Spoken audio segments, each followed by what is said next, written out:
6 মাস আগে যে ঋণ খেলাপিদের ঋণ রেগুলারাইজ করতে হবে এবং অভ্যাসগত ঋণ খেলাপিদের কোনোভাবেই তাদেরকে নির্বাচন অংশগ্রহণ করতে দেওয়া হবে না।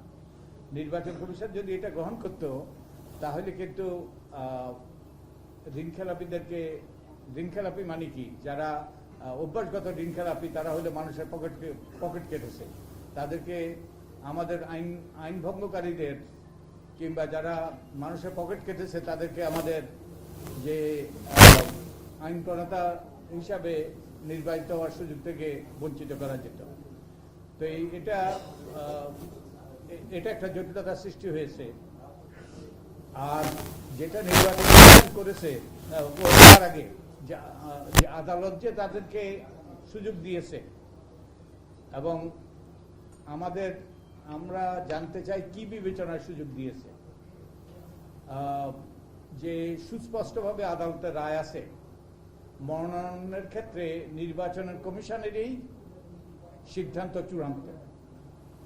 যে প্রথমত রিটার্নিং অফিসাররা মনোনয়নপত্র বাছাই করবে, তারা চূড়ান্ত প্রার্থীর সিদ্ধান্ত, তারা কাদের মনোনয়নপত্র বৈধ অবৈধ এটা নির্ধারণ করবে, তারপরে আপিল করার সুযোগ পাবে এবং নির্বাচন কমিশন সিদ্ধান্ত নেবে। এবং নির্বাচন কমিশনের এই সিদ্ধান্তই কিন্তু চূড়ান্ত হওয়ার কথা। আদালত শুধুমাত্র দুটো ক্ষেত্রে আমাদের উচ্চ আদালতের রায় আছে, আদালত শুধু দুটো ক্ষেত্রে, একটা হলো কোরাম নন জুডিস এবং ম্যালিস ইন ল, অর্থাৎ নির্বাচন কমিশনের এখতিয়ার বহির্ভূত এবং বেআইনি সিদ্ধান্তের ক্ষেত্রেই শুধুমাত্র আদালত ইন্টারফেয়ার করবে। কিন্তু আমাদের আদালত 2018-তে ব্যাপকভাবে ইন্টারফেয়ার করেছে এবং শেষ দিনও মনোনয়ন বৈধ করেছে, অবৈধ করেছে। তো এবার আমরা জানি না, এবং আপনাদের জন্য খতিয়ে দেখার এটা একটা সম্ভাব্য ইস্যু যেটা আপনারা খতিয়ে দেখতে পারেন। এবং আদালত তার এখতিয়ার বহির্ভূতভাবে এই যে malice in law and coram non judice এগুলোর বাইরে আদালত হস্তক্ষেপ করেছে কিনা। আমি আদালত অবমাননা করতে চাই না, কিন্তু আমাদের নাগরিক হিসাবে আমাদের অধিকার আছে আমরা প্রশ্ন তোলা। আমরা আদালতকে অবমাননা করবো না, আমাদের প্রশ্ন তোলার অধিকার আছে। তো এই আদালতের হস্তক্ষেপের ফলে আমরা জানতে চাই যে যারা নির্বাচনে যাদের অযোগ্য হওয়ার কথা ছিল তারা নির্বাচনে অংশগ্রহণ করতে পেরেছে কিনা। হলে তাহলে কি হয়। আদালতে আরো রায় আছে যে নির্বাচনটা সুষ্ঠু, নিরপেক্ষ এবং জাস্ট অ্যান্ড ফেয়ার হইতে হবে, ফেয়ার এবং জাস্ট। তো যারা সম্ভাব্য নির্বাচনে অংশগ্রহণ করতে অযোগ্য তারা যদি নির্বাচনে অংশগ্রহণ করে তাহলে নির্বাচনী ফলাফলের সমীকরণটাই বদলে যায়। তাদের অনেকে হয়তো জয়ী হয়, আবার যাদের জয়ী হওয়ার কথা তারা পরাজিত হয়। তো এই নির্বাচনটা সুষ্ঠু হয়েছে কিনা, জাস্ট হয়েছে কিনা, এটা নিয়ে আদালত প্রশ্ন করেছে।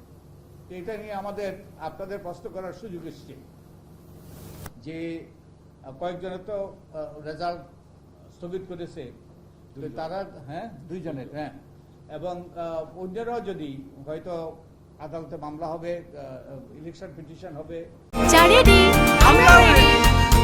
চা মানে লাইফটা ভরপুর, চা মানে ইস্পাহানি মির্জাপুর। ট্রাইব্যুনালে যাবে এবং এরপরে যদি তারা অযোগ্য ঘোষিত হয় তাহলে নির্বাচনের সমীকরণটাই বদলে গিয়েছে।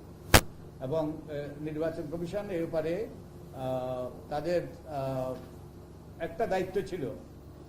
নির্বাচন কমিশন যখন এরকম প্রশ্ন উঠে তখন নির্বাচন কমিশন তদন্ত করতে পারে, তদন্ত করে এই ফলাফল বাতিল করতে পারে, আবার নূতন নির্বাচনের তারা নির্দেশও দিতে পারে। একটা বিখ্যাত মামলা আছে, আমি আগেও বলেছি, নূর হোসেন বনাম বাংলাদেশ।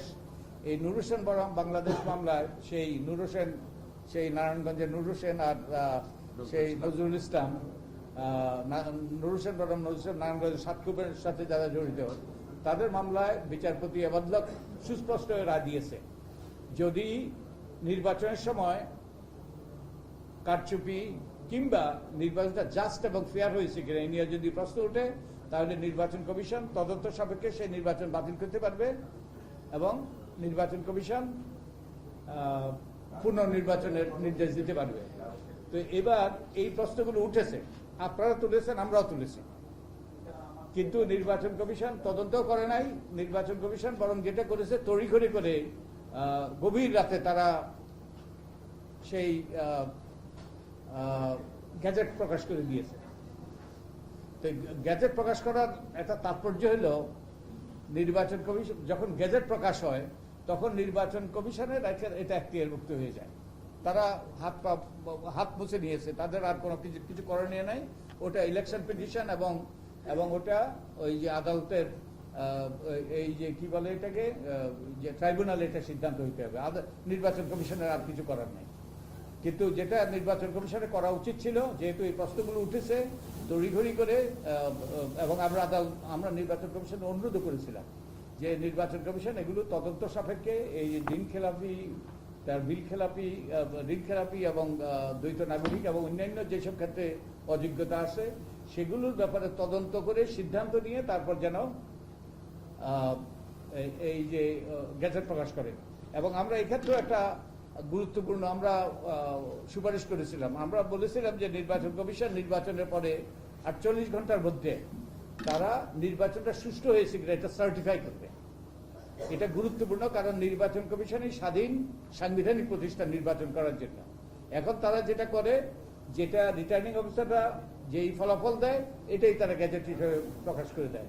তারা যে গুরুত্বপূর্ণ প্রতিষ্ঠান, তারা তাদের সেই গুরুত্বপূর্ণ প্রতিষ্ঠানের সেই দায়িত্বটা পালন করে না, এবং তারা এখন অনেকটা পোস্ট অফিসের মতো ভূমিকা পালন করে।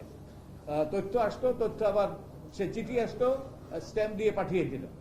কিন্তু নির্বাচন কমিশন, আমরা এই প্রস্তাব করেছিলাম এটা যদি করা হইতো তাহলে নির্বাচন কমিশন তদন্ত সাপেক্ষে এগুলো মীমাংসা করে তারপরে এগুলো প্রকাশ করত, গেজেট প্রকাশ করত। তবে এখনো সুযোগ আছে। আইনের, আপনারা যারা নির্বাচন বিট করেন আপনাদের জানার কথা, আইনের 91 ধারাতে, আইনের 91, হ্যাঁ, আরপিওর 91F